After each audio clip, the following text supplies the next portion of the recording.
I like to eat. Fat shaming is horrible, but so is skinny shaming. I hear a lot of comments when I post my segments or if I post a picture. I always hear, eat a burger, have a piece of bread.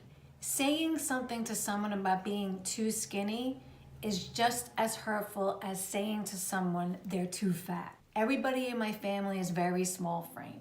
So naturally, I'm petite, I'm small. So here are some of the things that I hear, or the myths that have been said about skinny people. You must never eat.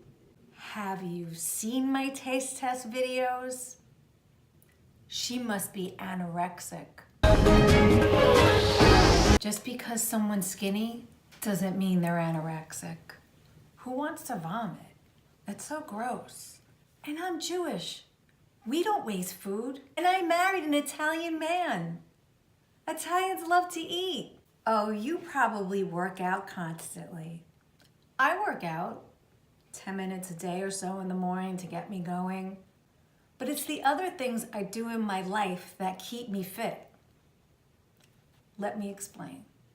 I get up, I clean my house, I grab my dog, I walk down 3 flights of steps, I gather her up, I walk her about 2,000 steps around the block, go up 3 flights of steps, come back, undress her, get my stuff ready for work. Then I go down those 3 flights of steps and I have a 10-minute walk to the train, which has another 2 flights of steps. Then I get on the train and sometimes I don't have a seat, so I'm standing. And then I have a 10-minute walk to my office, in which I also take the elevator because the elevator is very creepy there and gets stuck all the time. And it's also on the 3rd floor, so it's 3 flights of steps up. Then I leave work and I go down those 3 flights of steps. Then I have the 10-minute walk back to the train. And then again, sometimes I stand on the train. Then I have to walk another 10 minutes home. And sometimes I even stop at the store, which is another 5 minutes out of the way, and I'm schlepping bags and I go up the 3 flights of steps, unload everything, grab my dog, take her down the 3 flights of steps, walk her again around the block, sometimes a little longer, go back up the 3 flights of steps. Then I prepare dinner. So by now, I've already did like over 10 to 13,000 steps. I don't own a car. I walk everywhere. So even though my routine keeps me fit, my knees are already giving me problems. I'm probably gonna need a wheelchair by the time I'm 70. You must not have any problems finding clothing. Oh no. Let me tell you about the plight of my people. So trying to find something that fits my petite frame is very hard, and I spend hundreds on taking my clothing in. And I hate when I hear, well, just go to the children's department. Children's clothing is cut for children, not for a woman that has hips. It looks ridiculous on me.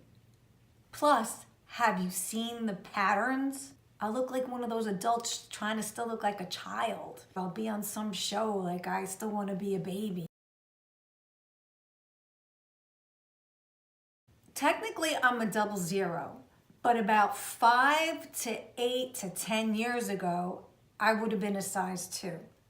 Sizes have changed, and I base this on my measurements.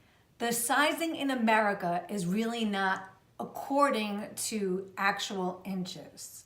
Now, I know some of you that might hurt your feelings, but who cares if you're a size 10 or 16? Does it matter? How do you look? How do you feel? This is my whole point of the video. I know most of the time I do videos for the 50-year-olds, but this is for every woman everywhere. Who cares what you look like weight-wise?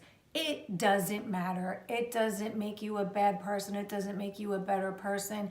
It's just the way it is. Have another cookie. Oh, yeah. Have that glass of wine. Who cares? But please, do not fat shame, do not skinny shame, do not judge anybody. We as women have to pull together and stop doing that. And stop making little jabs about being overweight or underweight. It's just, it needs to end. And that, my friends, is my tea for the day.